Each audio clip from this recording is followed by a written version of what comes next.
کہ حسد جب کوئی انسان کرتا ہے اس کے اعمال تو ضائع ہو ہی جاتے ہیں، لیکن ایک طرف وہ شخص ہے جو حسد کر رہا ہے اور دوسری طرف وہ شخص ہے جس کا دل حسد سے پاک ہے. یہ اس کی ذات کے لیے، اس کے دل کے لیے کتنی بڑائی کی بات ہے کہ اللہ پاک نے جو اس کو عطا کیا ہے وہ اس پر راضی ہے اور جسے کہیں نا قناعت کر رہا ہے. اس کا سٹینڈرڈ کتنا ہائی اللہ پاک کے ہاں. اچھا، میں کچھ احادیث آپ کے سامنے عرض کرنا چاہتی ہوں کہ رسول خدا صلی اللہ علیہ وآلہ وسلم ارشاد فرماتے ہیں کہ اللہ تعالیٰ نے موسیٰ ابن عمران سے فرمایا کہ حسد کرنے والا میری نعمتوں سے ناراض ہوتا ہے اور میں نے اپنے بندوں سے جو تقسیم مقرر کی ہے وہ اس سے روح گردان ہوتا ہے. اور مولا کائنات علی ابن ابی طالب علیہ السلام ارشاد فرماتے ہیں کہ حسد روح کا قید خانہ ہے اور حسد بدترین بیماری ہے اور تمام رذالتوں کو سرچشمہ حسد ہے. اور مولا کائنات علی ابن ابی طالب علیہ السلام ارشاد فرماتے ہیں کہ حسد کا پھل دنیا اور آخرت کی بدبختی ہے. اور مولا علی علیہ السلام ارشاد فرماتے ہیں کہ مظلوم سے ملتا جلتا ظالم میں نے حاسد سے بڑھ کر کسی کو نہیں دیکھا جو کہ ہمیشہ جلتا کرتا ہے، پریشان رہتا ہے اور ہمیشہ غمزدہ رہتا ہے. حاسد شخص کی حسرتیں زیادہ و برائیاں دگنی ہوتی ہیں. حاسد سردار نہیں بن سکتا ہے. تو یقیناً پروردگار عالم کی جو تقسیم ہوتی ہے اس کے اوپر راضی رہنا اور قناعت کرنا اور توکل کرنا، پروردگار عالم کو یہ خوبیاں بہت زیادہ پسند ہیں. حضرت ابن عمر رضی اللہ تعالیٰ عنہ بیان کرتے ہیں کہ کوئی شخص اس وقت تک عالم نہیں ہو سکتا جب تک وہ اپنے سے اوپر والے سے حسد کرنے سے باز نہ آ جائے اور اپنے سے کم تر شخص کو حقیر سمجھنے سے باز نہ آ جائے اور اپنے علم کے عوض میں معاوضے کا طلبگار نہ ہو. یہاں پر ایک چیز بہت سوچنے کی ہے کہ بہت سے لوگ یہ سمجھتے ہیں کہ اللہ پاک نے اگر کوئی فہم دیا ہے، کوئی قابلیت دی ہے، ٹھیک ہے آپ محنت کر رہے ہیں، آپ اپنا وقت دے رہے ہیں، لیکن ٹیلنٹ جو اللہ پاک نے آپ کو دیا ہے اس کی قیمت نہیں ہونی چاہیے. آپ کے وقت کی قیمت ہونی چاہیے جو آپ وقت دے رہے ہیں. مفتی صاحب آپ مجھے یہ بتائیے گا کہ جو حاسد ہے نعمتوں سے جب کسی انسان کے حسد کرتا ہے تو حضرت جبرائیل علیہ السلام جب آئے تھے نبی کریم صلی اللہ علیہ وآلہ وسلم کے پاس تو انہوں نے کچھ آیات پڑھی تھیں اور ان پر پھونکا تھا.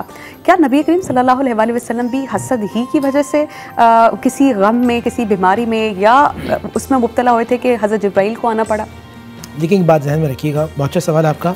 اکثر لوگوں کو اشکال ہوتا ہے یا غلط فہمی ہوتی ہے کہ نبی علیہ السلام پہ جادو ہوا تھا.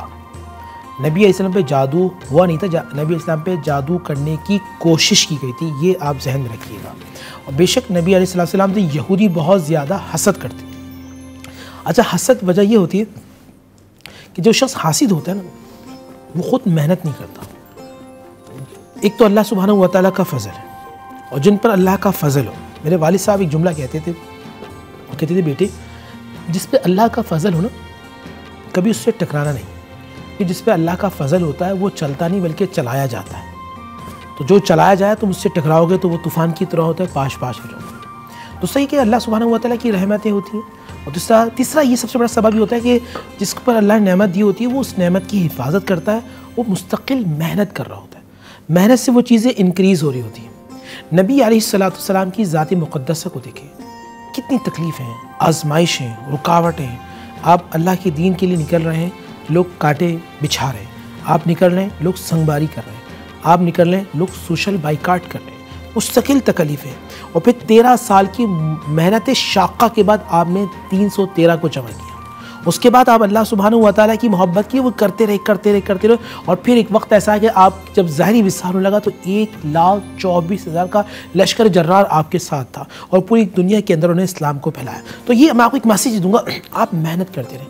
اللہ سبحانہ و تعالیٰ عطا فرمائے. قرآن کا یہ اصول ہے، جو محنت کرتا ہے اللہ سبحانہ و تعالیٰ اسے صلہ عطا فرماتا ہے.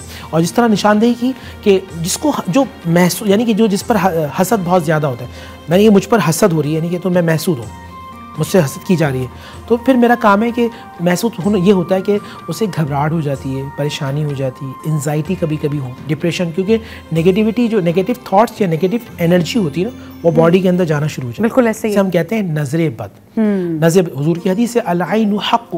نظر بد کیا ہوتی ہے؟ حسد کی نظر سے کسی کو دیکھنا.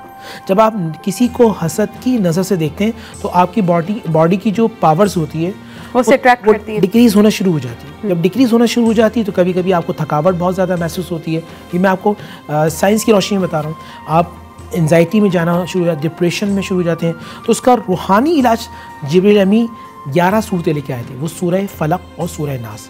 اما عائشہ رضی اللہ تعالی عنہا فرماتی ہیں اللہ کے نبی اس وقت تک نہیں سوتے تھے جب تک سورہ فلق اور ناس پڑھ کے، ایسے حدیث میں کہ دونوں ہتھیلیوں پہ پھونکتے تھے، اور حضور اما عائشہ فرماتی سر سے لے کر پیر تک جہاں تک حضور کا ہاتھ جاتا تھا آپ جسم پر پھیرتے۔ یہ نبی علیہ السلام کا طریقہ ہے جو رحمت للعالمین ہے، جن پر قرآن اترا۔